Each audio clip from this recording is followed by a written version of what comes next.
Hello, and welcome to this episode, The Beginning of Time. As we assemble this picture of God's trial, justice and free will are the edge pieces. They will be God's moral responsibility not to break. Hang on, I'm covering a lot of interesting facts in this episode. Let's begin this trial by starting with the first piece of evidence found in my last episode in John 1:1. In the beginning was the Word, and the Word was with God, and the Word was God. The evidence presented in my last episode stated that the Word was the beginning of creation. But exactly who or what is the Word? The Word is a person known by many titles and descriptions in the Bible. The scripture that begins to help identify who the Word is can be found in John 1, verse 14, where it reads, "The Word became human and lived among us. We saw his glory. It was the glory that the Father shares with his only Son, a glory full of kindness and truth." I ask AI, can the word found in the Bible be described as a title? Yes, the word found in the Bible is commonly used as a personal title for Jesus Christ rather than merely a reference to the Bible itself. In the opening of the Gospel of John, the Word is identified as a divine, pre-existent figure who was with God and was God, later becoming human as Jesus. Jesus Christ. Let's look up the Hebrew meaning of those two words. I'll start with Jesus. AI overview. The Hebrew name for Jesus is Yeshua, which is a shortened form for Joshua, meaning the Lord is salvation, or Yahweh saves. Jesus is Yahweh's salvation. Now we need to know who Yahweh is. Yahweh is the personal covenant name of God in the Hebrew Bible, often rendered Lord or Jehovah, signifying self-existence, I am, and eternal faithful presence. Yahweh is the Hebrew personal name of God because God is one person. Now to the meaning of Christ. The Hebrew meaning of the word Christ is anointed one, derived from the Hebrew word Messiah. It signifies a person chosen by God and set apart for a special purpose, such as a king, priest, or prophet who was traditionally anointed with oil. Christ means the anointed one chosen by God.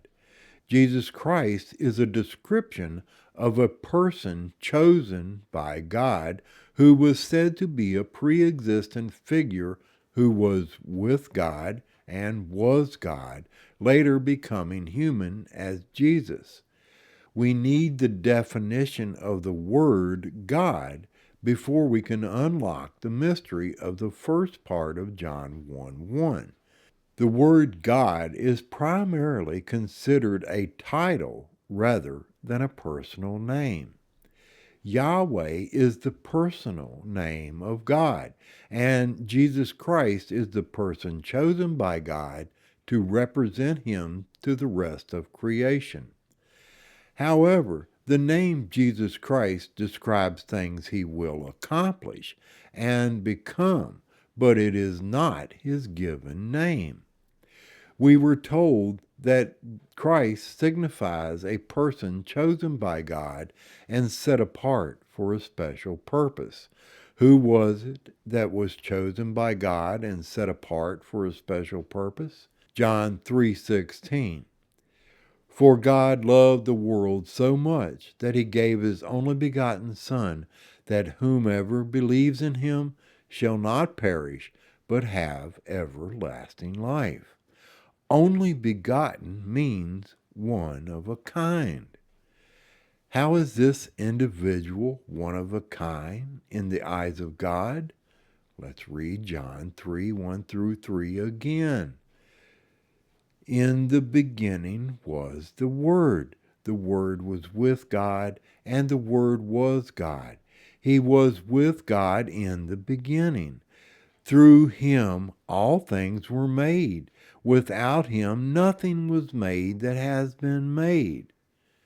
What sets this person apart is that he came from Yahweh. The rest of creation came from this individual. Why? Because he's God's son. Jeremiah 10:10 says this about God. But Yahweh is the true God. He is the living God and the eternal King. At his wrath, the earth quakes and nations cannot endure his indignation.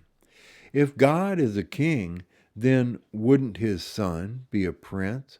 At that time, Michael, the great prince who protects your people, will arise. There will be a time of distress such has not happened from the beginning of nations until then. But at that time, your people, everyone whose name is found written in the book, will be delivered. What else can we find out about Michael? Jude 9. But even the archangel Michael, when he was disputing with the devil about the body of Moses, did not himself dare to condemn him for slander, but said, "The Lord rebuke you." I know this is a lot of information, but I told you I was going to present evidence, not conjecture. Now we need to find out what an archangel is. Merriam-Webster defines archangel as a chief agent. God named his son Michael, making him the chief agent. The meaning of the word Michael will further help dispel the lie of the Trinity. The Hebrew name Michael translates to "who is like God." The definition is given as a question, but I ask AI, can it be considered a statement? This was its response. Yes. Who is like God, most commonly recognized as the translation of the name Michael, can be considered a statement. Now we can finally bring to light the true meaning of the latter part of the scripture of John 1:1 that reads, "And the Word was with God, and the Word was God." Being that God is a title, reason dictates that Michael, Yahweh's son, will also be a God. Like the son of a man will be called a man. Michael, God's son, was chosen and set apart for a special purpose, and they would develop a relationship unlike any other in creation. In John 10:30, Jesus says this, "The Father and I are one." This is a bond that cannot be broken.